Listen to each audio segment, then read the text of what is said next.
renova-me. Renova-me, Senhor Jesus. Põe em mim teu coração. Porque tudo que há dentro de mim necessita ser mudado, Senhor. Porque tudo que há dentro do meu coração necessita mais de ti, necessita mais de ti. Cante este coro mais uma vez. Porque tudo que há dentro de mim necessita ser mudado, Senhor. Necessita ser mudado, Senhor. Porque tudo que há dentro do meu coração necessita mais de ti, Pai. Necessita mais de ti. Declare: necessita mais de ti. Oh, necessita mais de ti. Oh, como eu preciso mais de ti, Senhor. Necessita mais de ti.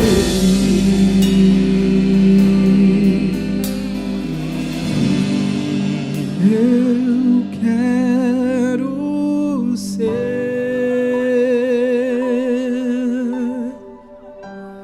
Senhor amado,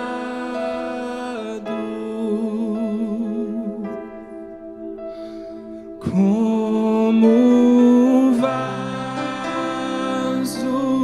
nas mãos do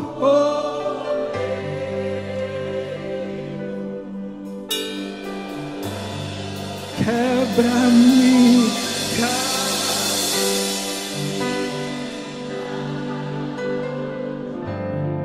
e me faça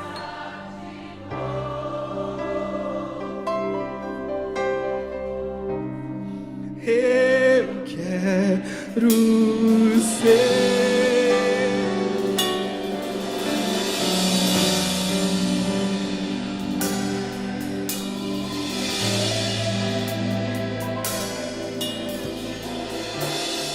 um vaso novo.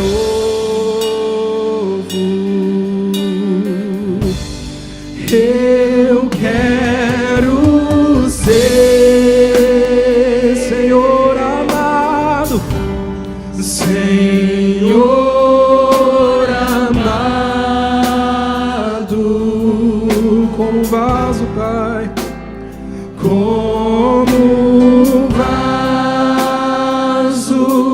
nas mãos do oleiro,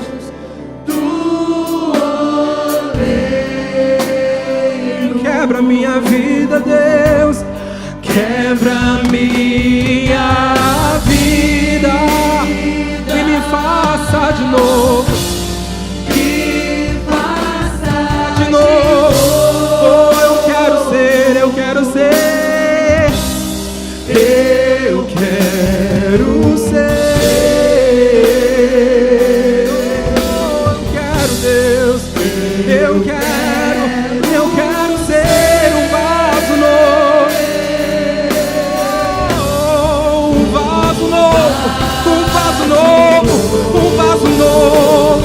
Cante isso mais uma vez, eu quero ser. Eu quero ser oh, Senhor amado, Senhor, como um vaso nas mãos do oleiro,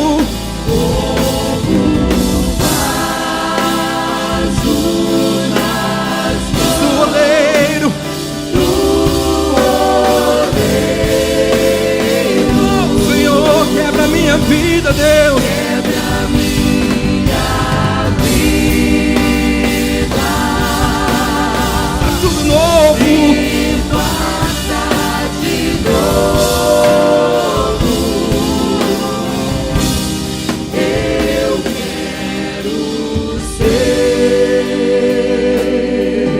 noite, igreja. Eu quero ser um vaso novo.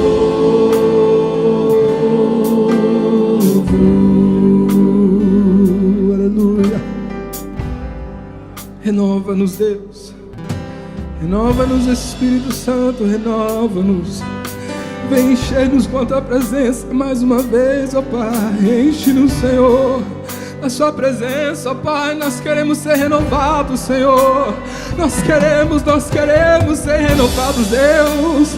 Nós queremos sentir a sua presença, não somente aqui hoje, mas todos os dias, ó Pai. Nós queremos sentir, Senhor, a sua presença. Vem renovar-nos, Deus. Vem renovar, ó Pai, a nossa alma, Senhor. Eu quero ser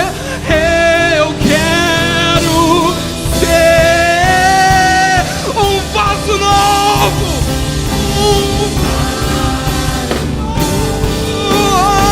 Eu quero ser, Senhor amado,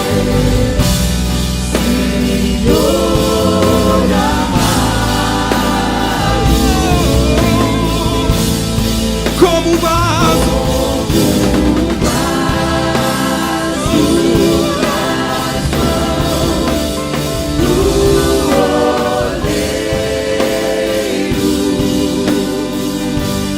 Quebra minha vida, foi me faça de novo, Deus, me faça de novo. Eu quero ser,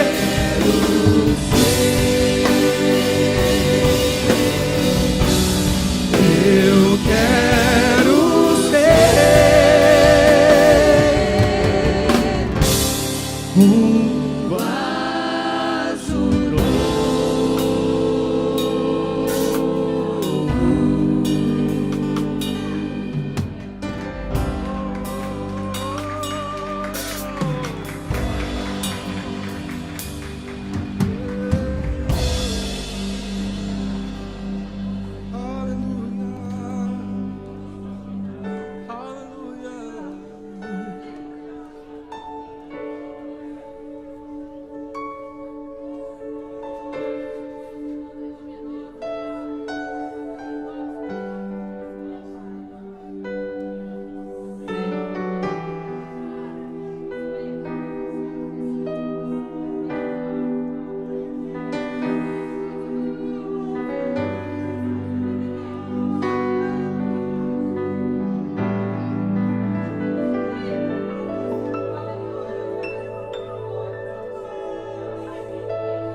Eu quero voltar ao início de tudo, encontrar-me contigo.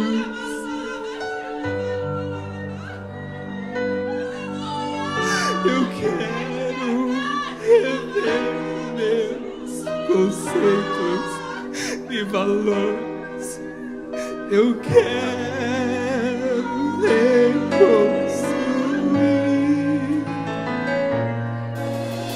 Eu vou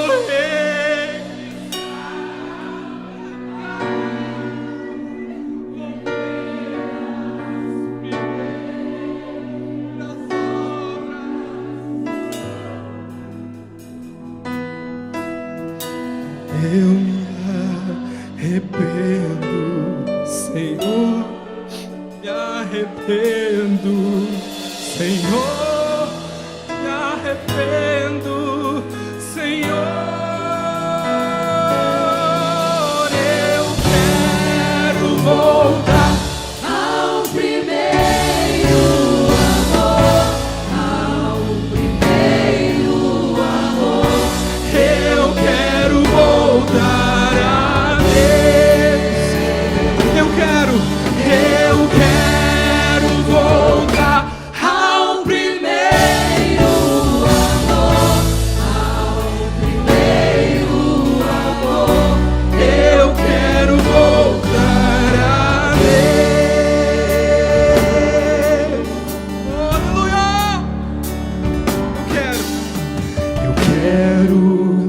voltar ao início de tudo.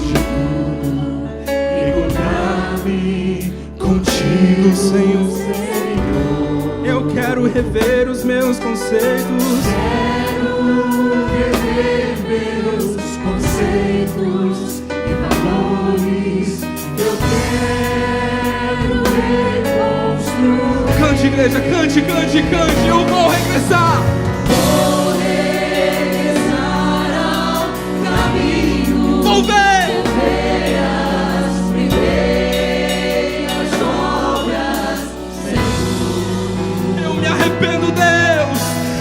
Eu me arrependo, Senhor. Eu me arrependo, Senhor.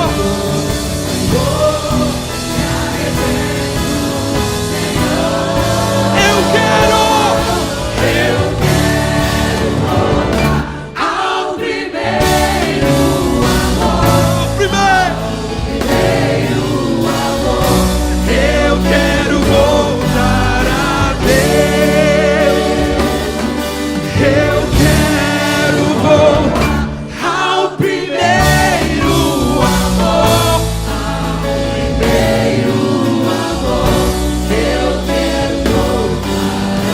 Oi, com a sua voz e declare: eu quero, Senhor. Eu quero voltar, ó Pai, ao primeiro amor.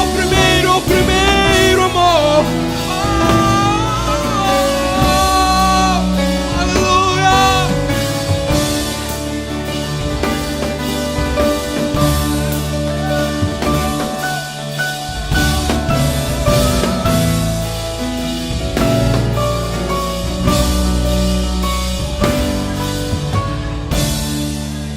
Cante, igreja. Eu quero voltar ao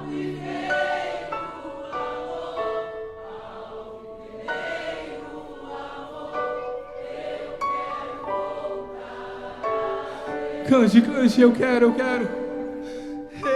quero voltar ao primeiro, ao início, Pai. Eu quero voltar a Deus.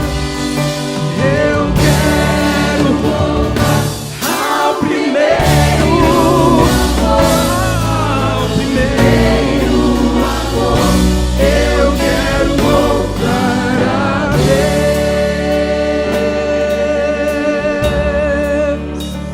Aleluia. Aleluia, aleluia, aleluia, aleluia, aleluia, aleluia, aleluia, Senhor. Oh. Aleluia, Pai. Aleluia, Deus. Aleluia, Senhor. Oh, aleluia, Deus. Aleluia, Pai. Oh, quão maravilhoso Tu és, Senhor. Aleluia.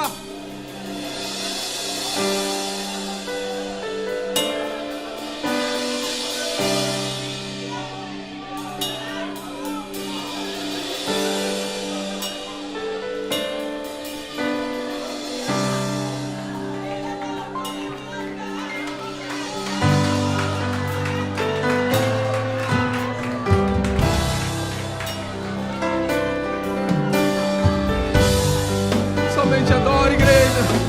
Somente glorifique, igreja. Oh, aleluia.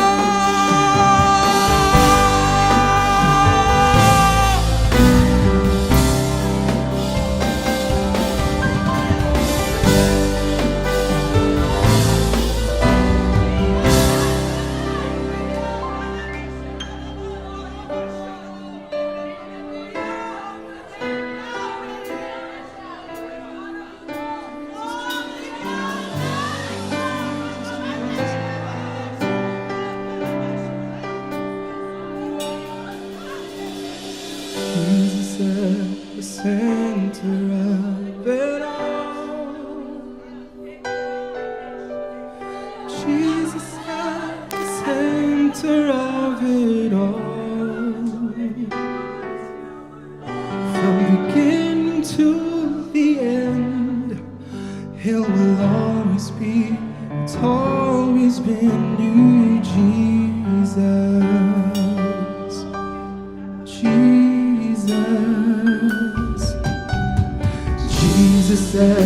center of it all.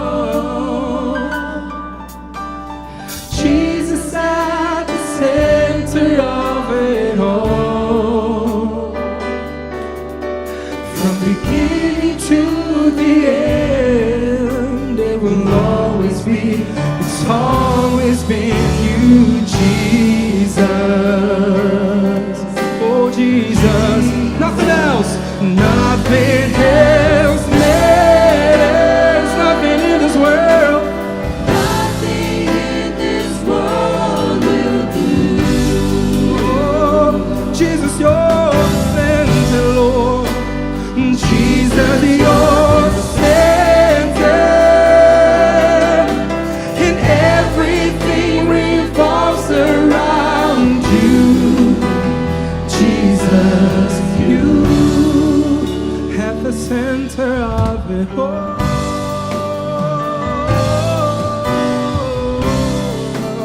The center of it all. Sing, Jesus, be the center of my life. Jesus, be the center of my life. Oh, Jesus, be the center of my life. From beginning to the end, beginning to the end, it will always be, it will always be, it's always been you, Jesus. Oh, Jesus, nothing else, 'cause nothing else matters. Oh, nothing in this world will do. Nothing in this world will do. Oh, Jesus, you're the center. Oh, Jesus, you're the center. And everything revolves around you, Lord. Jesus, you are, 'cause nothing else matters. Nothing in this world will do. In this world will do. Oh, Lord, you're the center. Oh, Jesus, you're the center. Everything revolves around you. Jesus, you. So from my heart to the heavens, Jesus, be the center. Sing it out. It's yes, it's all about you. From my heart to the heavens, Jesus, be the center. 'Cause it's all about you. Yes, it's all about. Oh, from my heart to the heavens, Jesus, be the center. Oh, it's all about you, Lord. From my heart To the heavens, Jesus, be the center. It's all about you. Yes, it's all about you.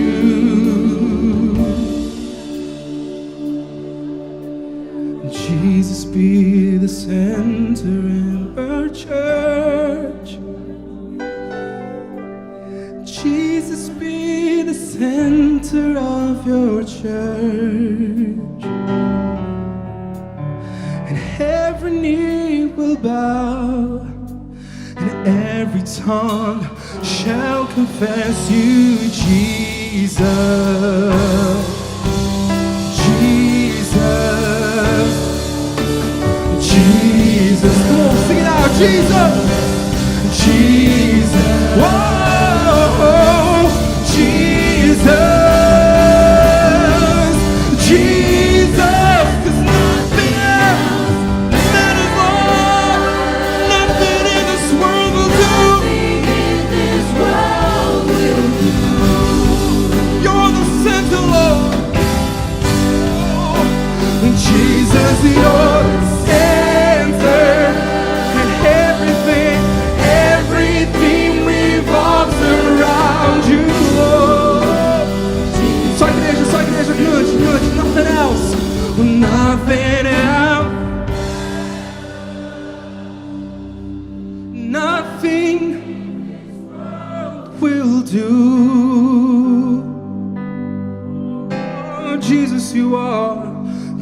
Jesus, you're the center, and everything revolves around you, Jesus. Mais uma vez, igreja, cante, só vocês. Nothing else, nothing in this world, nothing in this world will do.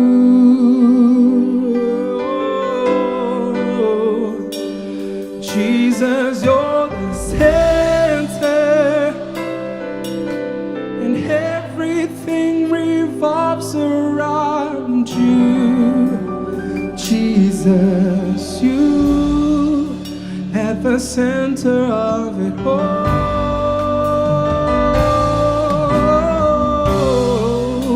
the center of it all. Hallelujah, hallelujah.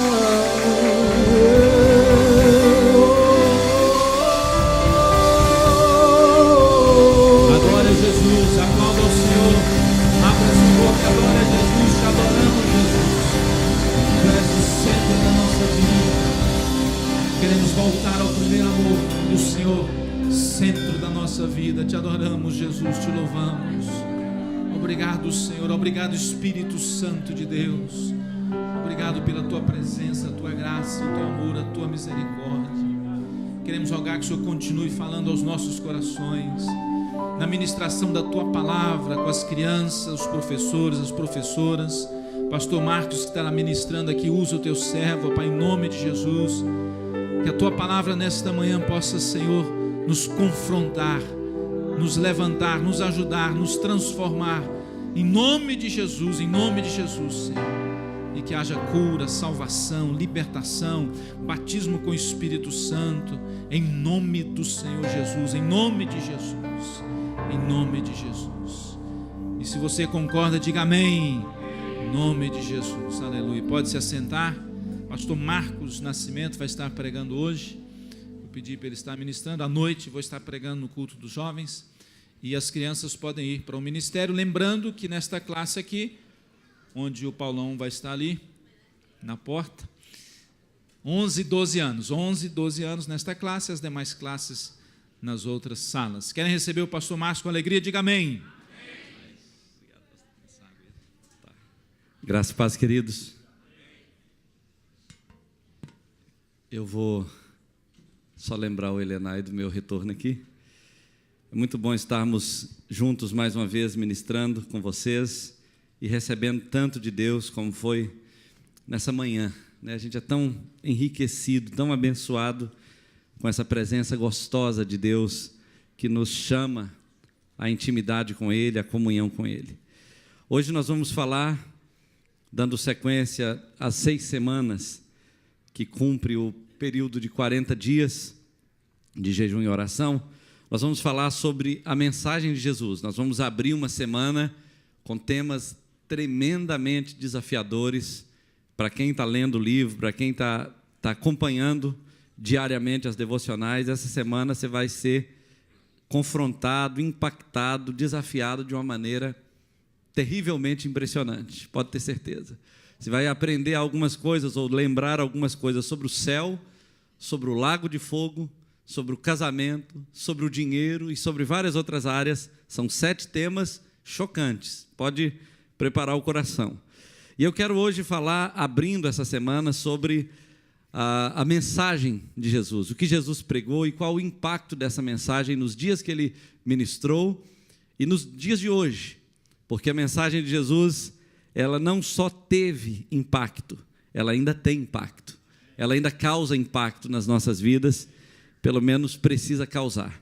Então nós vamos abrir a nossa Bíblia em Mateus capítulo 7, e os últimos 2 versículos, que estão lá no versículo 28 e o versículo 29, que é a base do que vamos falar nessa manhã. Porém, eu quero te pedir que mantenha a sua Bíblia aberta desde o capítulo 5 depois que lermos esse texto.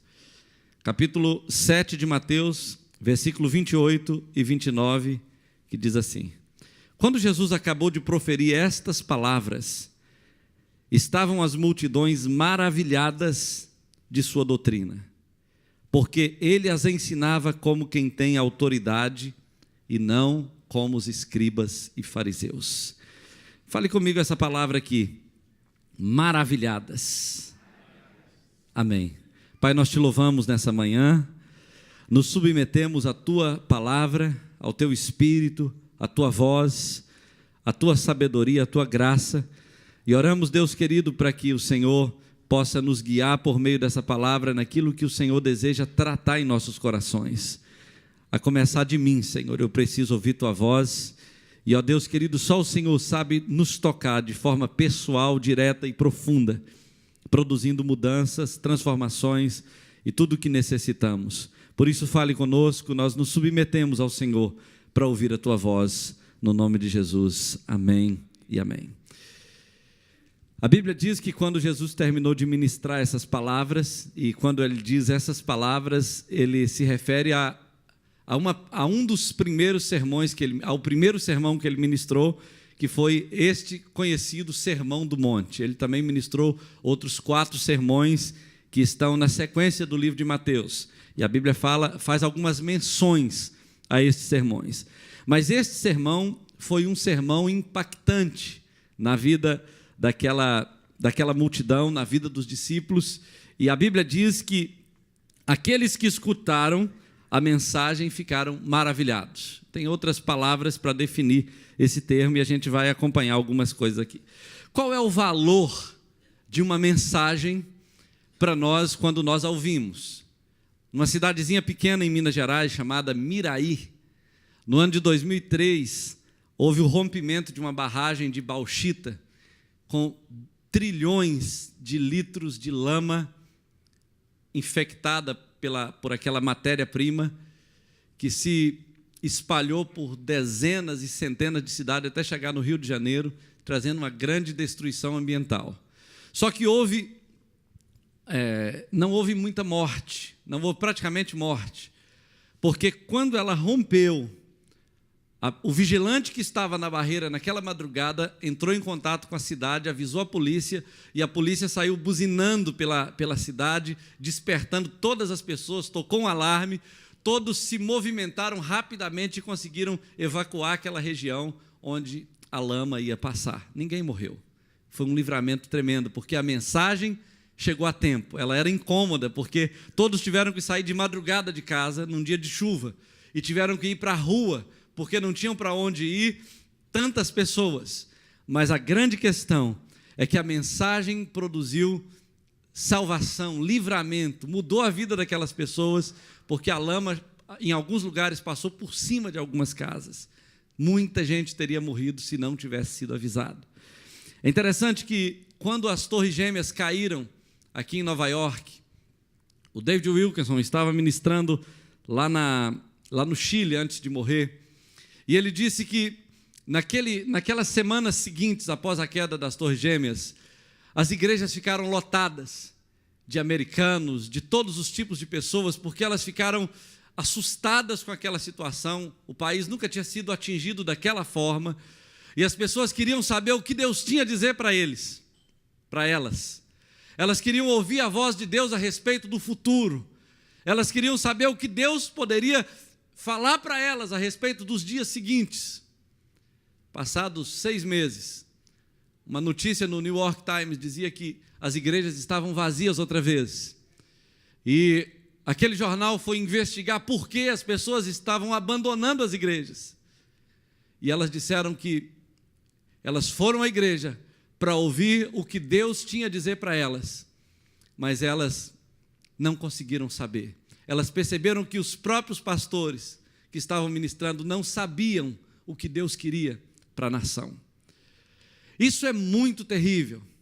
Isso é muito terrível porque a mensagem de Deus, a mensagem de Jesus, a mensagem que nós precisamos ouvir, ela precisa nos preparar para a vida que nós vivemos aqui e nos preparar para o futuro que está reservado para nós nessa terra e na eternidade.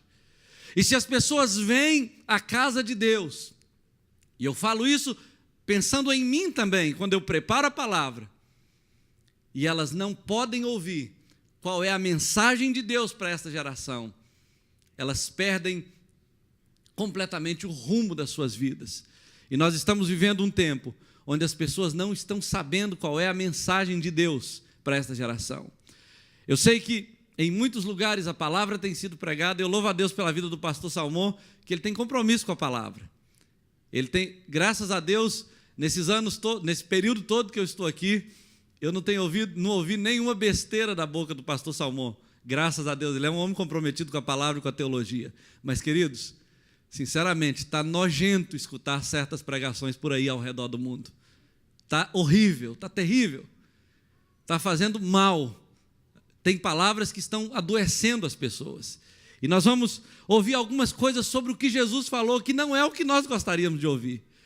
Eu tenho certeza que se eu começasse a dizer assim, o próximo milionário dessa igreja está aqui hoje, o próximo milionário dessa nação está aqui hoje, você ia se alegrar demais, porque eu sou profeta de Deus. Teve um dia que eu estava trabalhando com um rapaz, e falei, rapaz, tem um pastor aqui que prega demais, o cara tem uma autoridade para pregar. Eu falei, o que ele pregou? Ele falou, eu não lembro o que ele pregou não, mas ele prega muito. Aí eu falei, mas qual texto da Bíblia ele usou? Não, ele quase nem usa a Bíblia, mas prega demais. Eu falei, mas como ele pode pregar demais se ele não usa a Bíblia?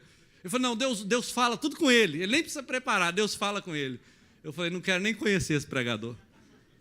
Me avisa o nome dele, que eu não quero passar longe desse cara. Porque, na verdade, as pessoas querem ouvir aquilo que faz bem a elas, mas elas não querem ouvir a voz de Deus, porque a voz de Deus realmente nos chama de volta ao primeiro amor. E para Ele nos chamar ao primeiro amor, Ele tem que falar dos nossos pecados. Ele tem que mexer naquelas feridas que nós não queremos que ninguém toque. Não é verdade? Então, a Bíblia diz que as multidões que ouviram Jesus estavam admiradas, mas no original essa palavra tem um som de chocadas. Elas não estavam admiradas assim, no sentido de que elas estavam felizes, impressionadas, com o queixo caído, como diz lá em Minas Gerais, com a beleza da mensagem, mas elas estavam chocadas com a autoridade que ele tinha para falar de coisas tão sérias e que mexiam em todas as áreas da vida das pessoas. Então, qual era a diferença entre a mensagem de Jesus e a mensagem dos escribas, dos sacerdotes, dos rabinos daquela época? Qual era a diferença entre a mensagem de Jesus e a mensagem dos profetas que viveram antes dos rabinos, dos sacerdotes e do próprio Jesus lá no Antigo Testamento? Os rabinos, quando eles pregavam, eles citavam os antigos rabinos. E os antigos rabinos citavam os antigos sacerdotes e profetas. Os profetas, quando eles pregavam, eles falavam assim, assim diz o Senhor. E eles tinham uma mensagem que causava impacto. Mas quando Jesus pregava, ele falava, em verdade, eu vos digo. Ele era a palavra. E a grande diferença entre a mensagem de Jesus e a mensagem de todos os outros é que Jesus não tinha estudado naquelas escolas rabínicas. Jesus não passou pelo crivo dos rabinos para ele ser quem ele era. Mas ele tinha um negócio chamado shimika.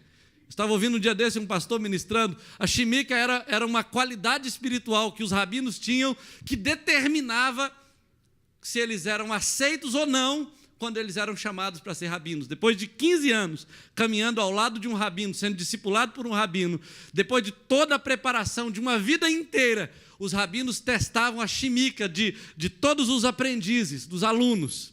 E aquele que tinha essa capacidade milagrosa de orar e acontecer algum sinal, esse aí era selecionado para ser rabino. Só que Jesus não tinha estudado na escola rabínica, e quando ele falava, ou quando ele tocava, ou quando ele orava, ele tinha mais shimika do que todos os outros.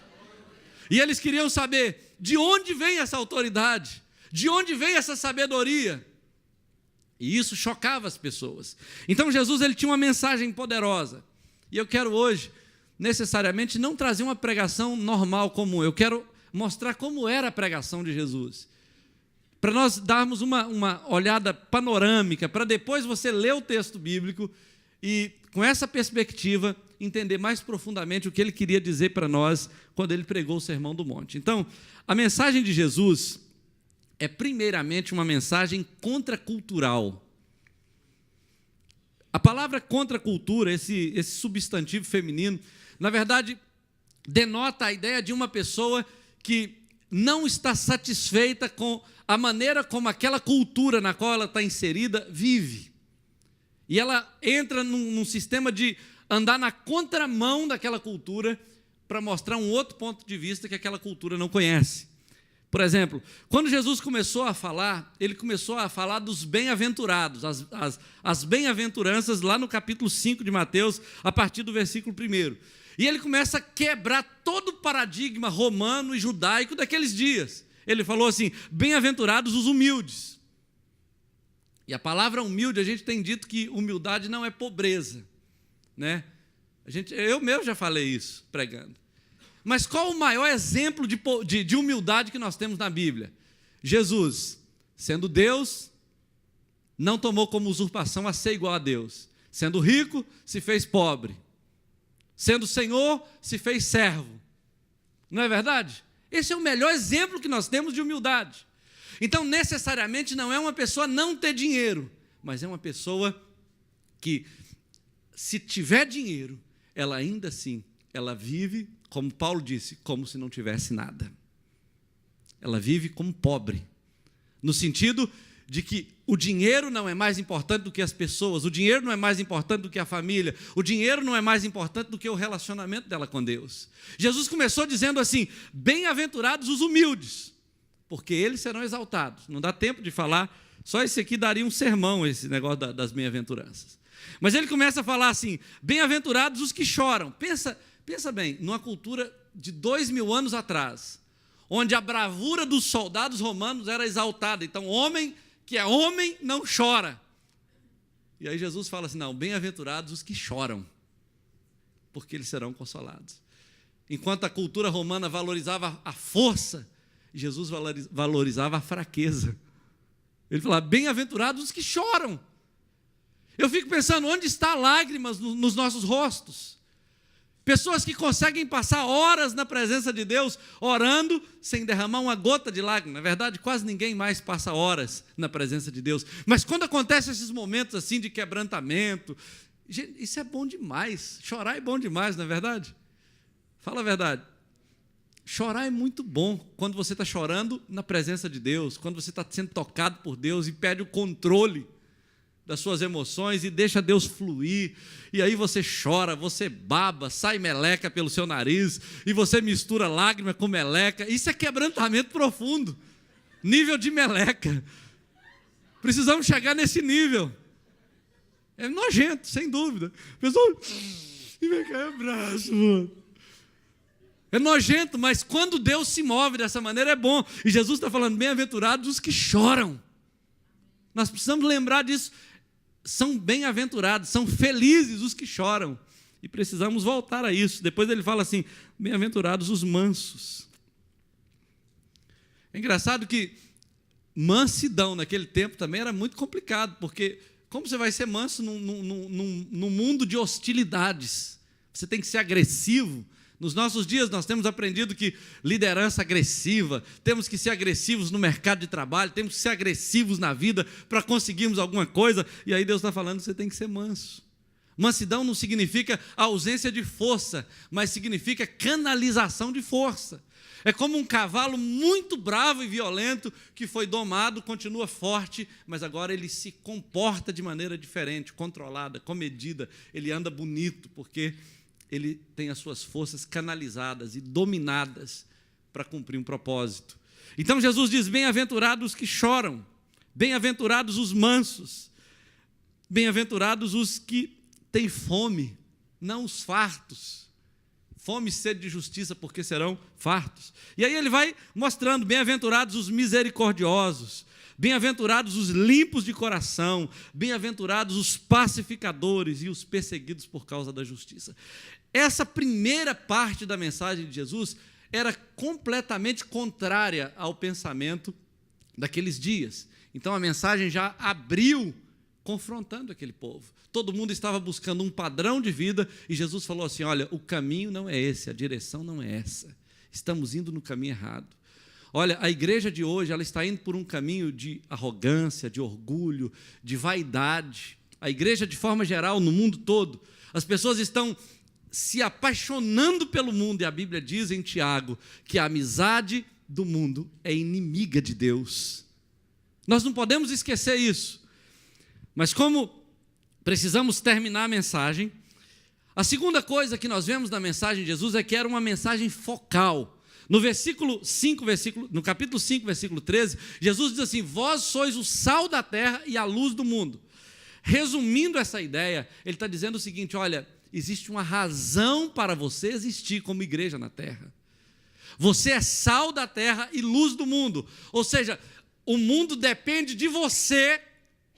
Depois da cruz, depois do sacrifício da cruz, o mundo depende da igreja para que ela conheça a verdade, para que ela encontre a verdade, para que ela seja trazida à luz e ao reino de Deus. A igreja tem um papel fundamental a cumprir nessa terra. Você é sal da terra, você é luz do mundo. Se você não salgar e não brilhar, esse mundo vai para o inferno. É um papel que nós temos, isso é foco. A mensagem de Jesus é focada num propósito. Você é sal da terra, não tem outro sal a não ser você. Se você não for sal, se você perder o sabor, você não serve para mais nada, a Bíblia diz. Se você não cumprir o seu papel, você é lixo nessa terra. Você vai ser jogado fora, pisado pelos homens. O que nós temos visto hoje? Os evangélicos estão sendo pisados pelos homens. As piadas que se fazem de crentes, as piadas que se fazem do nosso povo e até mesmo do nosso Deus, tem a ver com a maneira como nós estamos lidando com o nosso Deus e a maneira como nós estamos lidando como igreja nessa terra. As pessoas estão pisando na palavra de Deus, estão pisando no evangelho, estão pisando no que nós pregamos, estão zombando de todos nós como igreja de forma global, porque nós não estamos levando a sério como nós devíamos levar o nosso papel de ser sal da terra e de ser luz do mundo. Nós não estamos brilhando como devíamos brilhar. Pastor, mas como nós podemos voltar ao primeiro amor com uma mensagem dessa? Olha, Deus primeiro faz a ferida, depois Ele sara. Primeiro Ele quebra nós todos, para depois Ele realmente aplicar o remédio. Eu sei que existem homens de Deus, como Deus disse para Elias, existem aqueles 7 mil que não se dobraram perante Baal. Existem pessoas fiéis, existe um remanescente fiel, mas de forma geral, a igreja está perdendo de vista o propósito de ser sal da terra e luz do mundo. A mensagem de Jesus é uma mensagem libertadora. Quando ele falou aos judeus a respeito do legalismo judaico, ele disse o seguinte: olha, não penseis que eu vim destruir a lei. Eu não vim destruir a lei. Eu não vim revogar a lei.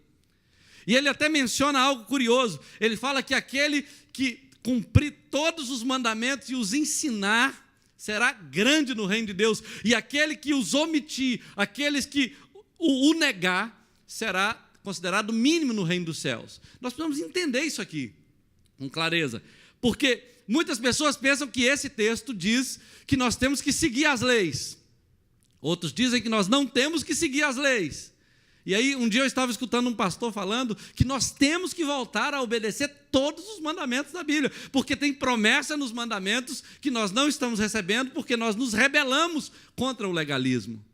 Só que Jesus fala algo curioso nesse texto aqui, o seguinte: ele diz que se a nossa justiça não exceder em muito a dos escribas e fariseus, de modo nenhum nós entraremos no reino dos céus. Então, que confusão é essa? Nós temos ou não temos que seguir a lei? Quando a Bíblia fala que Jesus veio cumprir a lei e não a destruir, nós precisamos olhar para Jesus como aquele que, na própria pessoa dele, a lei termina. O fim da lei é Cristo. A ideia é que a lei foi cumprida toda em Jesus. Jesus diz assim: se a vossa justiça não exceder em muito a dos escribas e fariseus, de modo nenhum entrareis no reino dos céus. Ele está falando isso numa perspectiva de obediência da lei. Se eu quiser obedecer à lei, eu preciso ser melhor do que os escribas e fariseus, que faziam com excelência a obediência da lei, mas tropeçavam em alguns pontos. Como ninguém consegue ser melhor do que um escriba e fariseu, você precisa confiar em Jesus, porque senão você não entra no reino dos céus. Então, a verdade é que o fim da lei é Cristo. Eu preciso basear minha vida em Cristo. E aí ele vai destrinchar esse assunto da lei, que é um assunto muito amplo, que não dá para nós discutirmos tão plenamente. E ele vai falar de 1, 2, 3, 4, 5 áreas ligadas à lei que estão diretamente relacionadas aos relacionamentos humanos. Ele vai falar aqui de direitos civis, ele vai falar de moral relacionada ao casamento, ele vai falar de caráter, de sentimentos e de vida espiritual. E ele fala o seguinte, olha, aquelas pessoas que têm ódio de uma outra pessoa, essas pessoas, se elas não se reconciliarem com o seu inimigo enquanto está com ele a caminho, ela será levada ao tribunal, e a Bíblia fala que, em relação a isso, ela pode experimentar o inferno de fogo. É uma confusão na cabeça da gente, mas eu não sei se a pessoa vai perder a salvação porque ela está com raiva de alguém, mas dá para nós entendermos aqui nesse texto que é determinante que antes que você seja levado ao tribunal, você acerte suas pendências relacionais aqui nessa terra. É isso que ele está dizendo. Então, ele mostra que a necessidade de nós acertarmos os relacionamentos. As pessoas ficam com raiva umas das outras, o que elas fazem? Elas mudam de igreja. Hoje, mudar de igreja se tornou solução para resolver problemas de relacionamento, mas Jesus disse que não é isso. Você tem que perdoar, você tem que ser amigo dos seus inimigos. Eu não sei onde foi que nós perdemos de vista esse ensinamento de que se está com raiva, tem que perdoar. Eu me lembro quando eu era criança, numa Assembleia de Deus lá de Mantenópolis, uma irmã foi levada na frente assim, da igreja porque ela tinha brigado com a vizinha de fronteira da fazenda dela, porque acho que a galinha da vizinha pulou para o quintal dela, ela matou e comeu a galinha.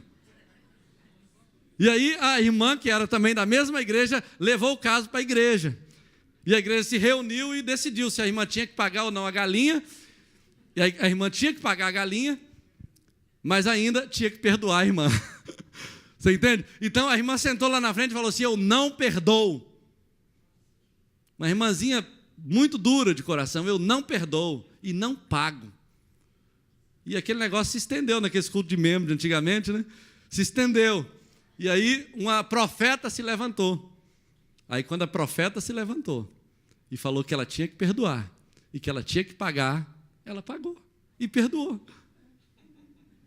Você já imaginou? Mas a Bíblia já está dizendo que nós temos que fazer isso. Por que o profeta tem mais autoridade do que a palavra de Deus? Quem nós estamos obedecendo realmente? Você entende? Então, queridos, olha, ele vai falar do adultério, que é um assunto que a gente não fala mais, mas a Bíblia diz o seguinte: aquele que repudia a sua mulher, a expõe a adultério, e aquele que se casa com ela, adultera também. É claro que existem casos e casos que precisam ser analisados cuidadosamente, mas o negócio virou uma bagunça, e tem gente que já está no 5º, no 6º casamento. É por isso que as pessoas estão brigando, estão zombando do Evangelho, porque nós estamos agindo como o mundo age. E Jesus está dizendo o seguinte: olha, casamento é coisa séria. Lá no judaísmo, as pessoas podiam separar, mas não era fácil separar no judaísmo. Tinha muitos critérios, era muito analisado cuidadosamente cada caso. E se o marido estivesse mentindo ao repudiar a sua mulher, ele podia ser até morto. Eu nunca vi ninguém, igreja nenhuma, matar uma pessoa que repudiou a sua mulher injustamente, ou que repudiou o seu marido injustamente. Cada um encontra um motivo e fala: ó, esse é o motivo, é o fim do casamento. Mas a Bíblia diz que o casamento não deveria acabar nunca. Será que nós não entendemos isso ainda? Eu sei que talvez eu esteja ofendendo alguém, mas entendo uma coisa: não estou nem aí. É a Bíblia que diz.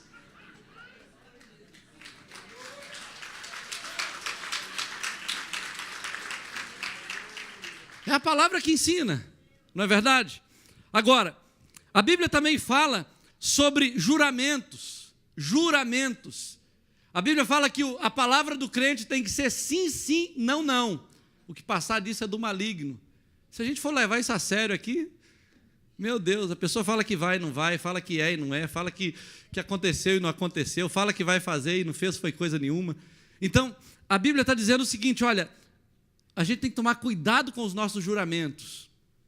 Porque, na verdade, quando você jura, quando você libera uma palavra, é como se fosse uma aliança. Antigamente era assim, a pessoa falava, está combinado? Está combinado. Não precisa assinar papel nem nada. É uma aliança espiritual que é feita. E por causa do que nós falamos, nós podemos ser condenados. Às vezes, no futuro, nós vamos colher consequências de termos prometido e não ter cumprido, de ter feito votos que nunca cumprimos, votos, às vezes, não só votos espirituais, prometemos certas coisas que não cumprimos, das quais não nos arrependemos, e as consequências são grandes. A Bíblia fala sobre a vingança, do olho por olho, dente por dente, etc. A história aqui é muito ampla, mas a Bíblia fala o seguinte, olha, ao invés de ser assim, dê ao que te pede, seja mais generoso, seja mais tranquilo. E aí ele está trabalhando os sentimentos, para você não ficar guardando no seu coração amargura, mágoa, ressentimento das pessoas. Na verdade, o desejo de Deus é que você seja sarado na alma, sarado no caráter, que você diga sim e seja sim, diga não e seja não. E a Bíblia fala sobre o amor. Jesus falou sobre o amor, que, olha só, lá no versículo, capítulo 5, 43, ele diz assim, ouviste o que foi dito, amarás o teu próximo e odiarás o teu inimigo. Eu, porém, vos digo, amai os vossos inimigos e orai pelos que vos perseguem. E lá no finalzinho, no 47, ele fala assim,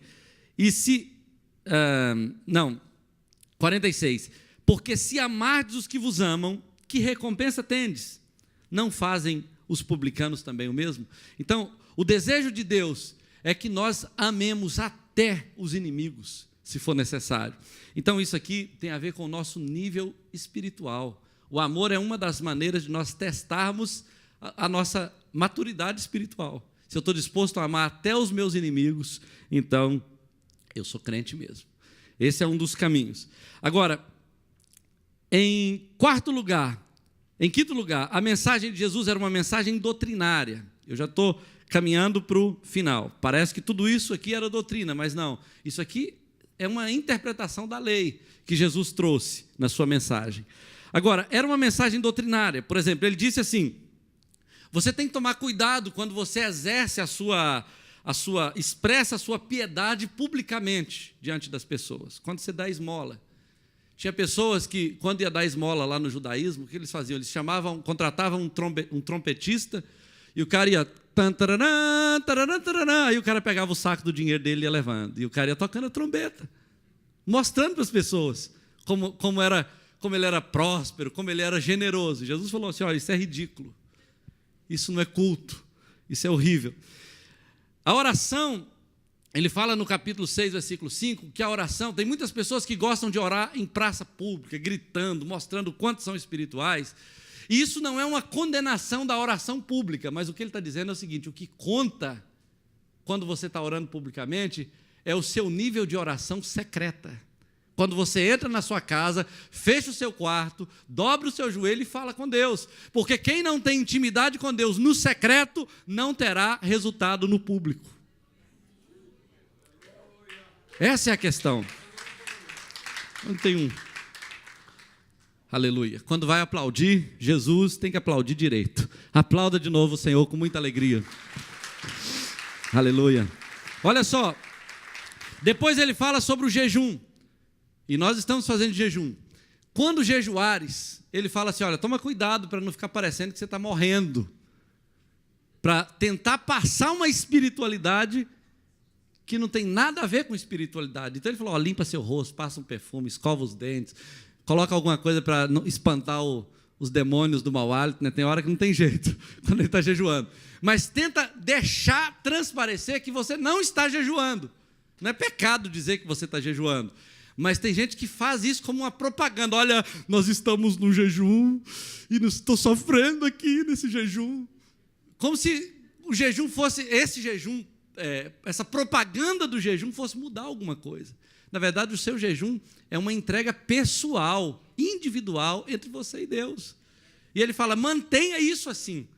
Não precisa, é claro que a igreja está nesse propósito, não tem problema a gente fazer isso juntos, mas nunca use isso como uma propaganda de espiritualidade, como você vê, às vezes na televisão, alguns pastores subindo com aqueles litros de água vazia, falando que está indo levar água para o monte para orar, sofrendo, só para depois manipular as pessoas. E a gente sabe que é isso que eles estão fazendo. Então, queridos, a Bíblia fala, cuide de como expressar a sua espiritualidade de maneira certa. E aí, eu vou terminar com o que ele fala sobre o dinheiro, que é uma coisa que tem a ver com todos nós. Ele fala assim, olha, cuidado quando você lida com dinheiro. E aí ele estava falando com os fariseus principalmente, mas com os discípulos, ensinando os discípulos, e para que a multidão também ouvisse. E ele disse o seguinte, olha, para que eles aprendessem a juntar tesouros no céu, onde ladrões não escavam e nem roubam, e não tesouros na terra, onde a traça corrói. E aí ele vai falar uma série de coisas sobre dinheiro, que, honestamente, eu nunca tinha entendido da maneira como eu entendi ontem. Eu fiquei até com vergonha quando eu estava lendo esse texto. E aí ele começa falando sobre os olhos maus e bons. Ele fala, se os seus olhos forem maus, todo o seu corpo será contaminado. Se ele for bom, o seu corpo será luminoso. E ele fala, cuidado para que a luz que há em ti não sejam trevas. E muita gente pensa que essa luz que ele está falando está relacionado com espiritualidade, mas na verdade Jesus estava falando de algo que já tinha sido dito lá em Provérbios, no capítulo 4, 25, sobre olhar direito. E ele estava dizendo o seguinte, olha, olhos maus tem a ver com aquela capacidade como é que eu vou dizer? Uma capacidade de olhares múltiplos, que é uma pessoa que olha num ponto, mas ele vê 2 ou 3 pontos. É como se a pessoa tivesse uma catarata, alguma coisa assim, ela não consegue enxergar um ponto só, ela enxerga 2. E aí ela não consegue saber qual é qual, então ela tem que decidir um dos pontos. E ele estava falando de uma doença dos olhos, que tem a ver com a doença moral, espiritual de muitas pessoas que estão servindo a Deus. E ele estava condenando, na verdade, a atitude dos fariseus, que, na verdade, eles diziam que amavam a Deus, mas a maneira como eles viviam naqueles tempos mostrava que eles amavam mais o dinheiro do que a Deus. E aí ele vai falar uma série de coisas. Por exemplo, ele vai explicar que você não consegue ficar fixo em 2 pontos o tempo todo. Em algum momento você vai brigar com um desses pontos e vai escolher o outro. Ele fala, ninguém pode servir a 2 senhores. Ou se você tentar servir a Deus e ao dinheiro, uma hora você vai decidir, ou por Deus ou por dinheiro. E, na verdade, na maioria das vezes, as pessoas decidem pelo dinheiro e não por Deus. Ele não está condenando a riqueza ainda. Mas o que ele está dizendo aqui é que você não consegue ficar fixo nesses 2 pontos o tempo todo. Depois, ele vai dizer o seguinte, existe um remédio para a ansiedade, lá no versículo final, e ele está falando de uma ansiedade a respeito de coisas materiais. Ele fala, não andeis ansiosos. Mas como você não vai andar ansioso com tantas coisas que você tem que fazer aqui nessa terra? Ele fala, olha, para você não andar ansioso, você tem que decidir colocar em primeiro lugar o reino de Deus e a sua justiça, para que todas as outras coisas vos sejam acrescentadas. Isso não é uma condenação ao dinheiro, isso é uma condenação à postura em relação ao dinheiro. Ou seja, tem muitas pessoas que dizem, se eu não mentir, eu não prospero. Se eu falar a verdade, as pessoas não vão me dar o serviço. Se eu agir dessa maneira, eu não vou conseguir nada nessa vida. E aí elas tentam agir como o mundo age, e aí quando elas fazem isso, elas optam pelo dinheiro e negam a Deus. Elas agem como o mundano age em relação ao dinheiro. Eu estava conversando com uma pessoa uma vez, e ele disse o seguinte, olha pastor, eu sei que todo dia eu tenho que mentir no meu trabalho, então por isso eu já começo o dia orando a Deus, pedindo perdão por todas as mentiras que eu vou falar naquele dia. Você já viu isso? Eu falei, mas você vai para o inferno desse jeito. Ele falou assim, eu sei. Eu falei, mas você continua fazendo isso? Aí ele disse, olha, até agora eu não consegui resolver isso. Você já imaginou? É crente, desde a infância. Então Jesus fala o seguinte, olha, coloque em primeiro lugar o reino de Deus e a sua justiça. Ou seja, entre perder um negócio e ganhar um negócio, mas ter que falar a verdade, fale a verdade, porque você vai perder esse, mas Deus vai te dar outro. Confia em Deus. Se você confiar em Deus, Ele é capaz de te sustentar em tempos difíceis, em tempos de dificuldades. Depois ele fala, logo em seguida, depois que ele vai falando tanta coisa difícil, ele fala no 7,3 assim, olha, a porta é estreita e o caminho é apertado. Tem muita gente que achava que a porta estreita era o tamanho do decote das irmãs e o tamanho da saia. Mas a porta estreita é o olho do irmão. Você entende? A porta estreita, porque é fácil você aumentar o tamanho da saia, difícil é tirar o olho do irmão da perna da irmã. Não é verdade? É fácil você fechar aqui assim, ó, colocar um negocinho assim e tampar o produto só para o seu marido ver, ou quando tiver o marido. Mas tirar o olho da sensualidade é um problema sério. É fácil nós fazermos certas coisas para servirmos a Deus com mais seriedade, mas difícil é quando você tem que escolher entre falar a verdade e perder um negócio. Quando você fala assim, olha, eu vou falar mentira porque eu não posso perder esse negócio, você está dizendo assim, olha, eu confio mais no dinheiro do que em Deus. É isso que nós fazemos. E Jesus falou o seguinte, olha, os olhos de vocês são maus, é por isso que todo o corpo está estragado.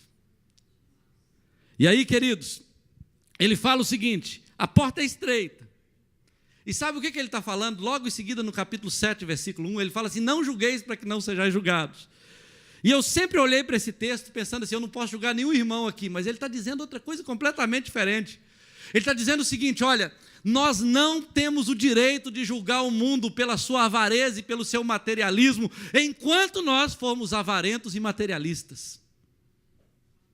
Nós não podemos dizer que o mundo ama o dinheiro se nós amamos o dinheiro. Nós não podemos dizer que o mundo é materialista, está apegado às coisas materiais, que coisa horrível, se nós estamos com inveja deles, querendo ter o que eles têm.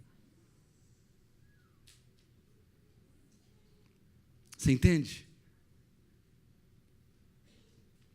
Quando eu vi a igreja aqui no domingo passado, fazendo aquele ato amoroso por aquele pastor, simples, com um compromisso tão grande, e quando a gente vê aquelas imagens, né, daquele lugar simples, daquelas pessoas necessitadas, a gente precisa realmente reavaliar a maneira como nós estamos lidando com a nossa fé. Porque tem gente dando tudo que tem em favor de pessoas que eles nem conhecem e nem precisavam conhecer do ponto de vista humano e social. E talvez nós estamos passando a semana inteira distraídos em relação ao nosso relacionamento com Deus e em relação a todas essas pessoas que estão perdidas à nossa volta. Olha, se você não tem coragem de testemunhar do nome de Jesus para essas pessoas, você precisa pelo menos ter coragem de dar um bom testemunho. E aí, para nós terminarmos, estou acabando, tá, pastor? Acho que vai ser minha última pregação aqui hoje mesmo. Estou brincando. Hoje é. Olha só, a Bíblia fala assim, não se menospreze. Como ele fala? Lá no capítulo 7 ele fala assim, não deis aos cães o que é santo. Sabe o que a Bíblia está dizendo? Lá naquele tempo tinha uma proliferação de cães, e os sacerdotes pegavam pedaços da carne do sacrifício e jogavam para os cães. Hoje Deus está falando com você assim, olha, você é santo. Não dê para os cães o que é santo. As pessoas estão, os cães lá do mundo estão pegando você e destroçando você na boca, nos dentes e na língua, por causa do seu mau testemunho. Não dê aos cães o que é santo, não jogue as suas pérolas aos porcos. Sua vida é muito preciosa, o evangelho que você carrega, o Espírito Santo que habita em você, é muito precioso para ser desprezado.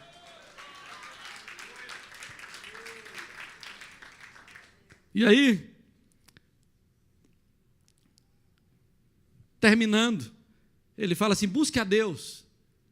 E aí ele vai falar assim, ó, batei, buscai, insisti. Ele fala de você insistir na presença de Deus, mas não é aquele negócio de buscar a Deus para ganhar um pouquinho mais essa semana. É buscar a Deus para conhecê-lo, para experimentá-lo, para aprofundar seu relacionamento com Ele, porque as outras coisas, elas sempre são acrescentadas. Mas a experiência com Deus, ela vem através de um quebrantamento, de uma entrega total. E aí, ele fala o seguinte, olha, seja criterioso com a sua fé. Ele fala para você fugir dos falsos profetas, ele vai descrever uma série de falsos profetas aqui, e eu me lembrei de dois textos, por exemplo, lá em Tessalonicenses, capítulo 2, versículo 17, ele fala dos prodígios da mentira, que viriam nesse resto de tempo que nós estaríamos passando aqui na terra, prodígios da mentira, pessoas que fazem milagres, pessoas que são cheias de efeitos especiais, mas Deus não as enviou para pregar a palavra, porque o conteúdo da mensagem que elas pregam não é bíblico. E aí você lê em Deuteronômio 13, você vai ver o seguinte, olha, quando chegar no meio de vós pessoas fazendo sinais e prodígios, existem sinais de Deus, claro, não há dúvida nenhuma, mas ele fala, tem uns que eu vou mandar para enganar vocês. Leia lá Deuteronômio 13, E ele fala assim: olha, eu vou mandar, eles virão, eles enganarão vocês, e quando vocês forem enganados, eu vou trazer praga sobre vocês. As pessoas gostam de ser enganadas com profecias mentirosas, gostam de ser enganadas com palavras que estão massageando seu ego, dizendo que Deus está com você quando você está no pecado, dizendo que Deus vai te abençoar quando você está indo no caminho errado. Entenda uma coisa: Deus não compactua com o pecado, não compactua com a injustiça, Ele está punindo pecados. E aí, sabe como ele termina essa mensagem? Por isso que as pessoas ficaram atônitas. Ele termina dizendo assim: olha, todo que ouve a minha palavra e as pratica é comparado a um homem prudente que edificou a sua casa na rocha. Veio a tempestade, sopraram fortes os ventos e tudo aquilo que você conhece. E a casa não caiu porque ela estava na rocha.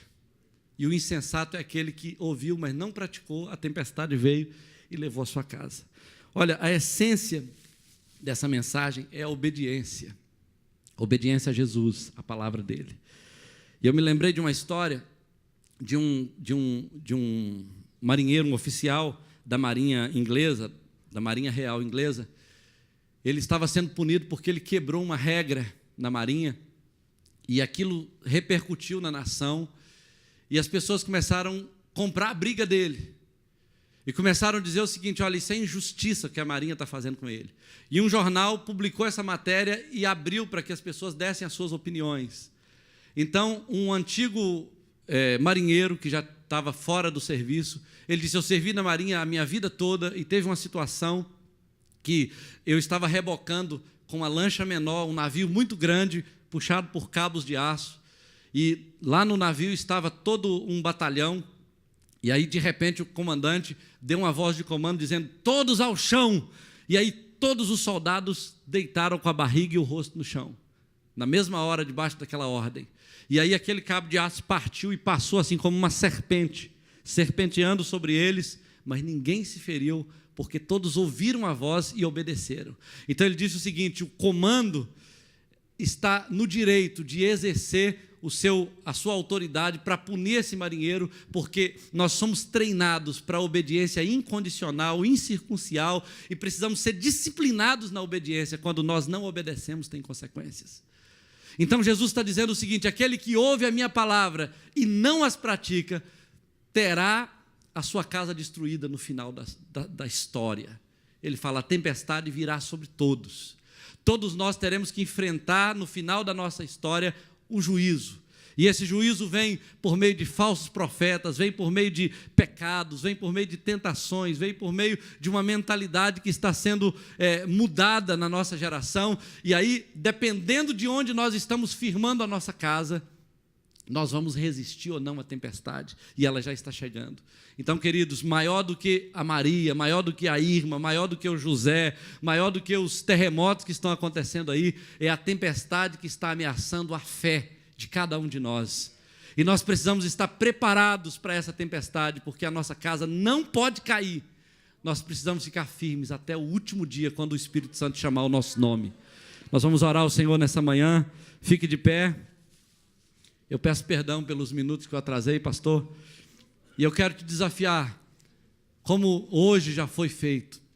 Olha, queridos, voltar ao primeiro amor, voltar às primeiras obras, voltar às primeiras experiências com Jesus, é uma necessidade de todos nós, a começar de mim. Nós todos precisamos estar dispostos a pagar o preço que for necessário para acertar a nossa vida com Deus enquanto é tempo. Então feche os seus olhos aí. Eu já posso até chamar o pastor, porque eu já vou devolver a palavra. Peço perdão pela demora.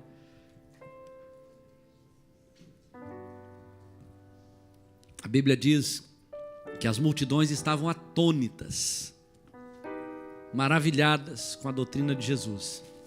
E ele havia dito no capítulo 7 de João que a doutrina dele não era dele. Ele ouvia do Pai e falava com o povo. Então essa palavra não é minha, não é nossa. Essa palavra é de Deus. E é isso que nós precisamos hoje. Precisamos voltar ao primeiro amor. Precisamos acertar nossa vida com Deus. Precisamos corrigir o que está errado em nós, porque Deus é Deus gracioso. Ele é Deus perdoador. Ele não quer nos destruir, Ele quer nos abençoar, mas Ele nos alerta de maneira severa para que nós não percamos o sabor, como tem acontecido em muitos lugares, e sejamos pisados pelos homens. Então, Senhor, nessa manhã nós nos arrependemos. Nós nos arrependemos diante da Tua presença.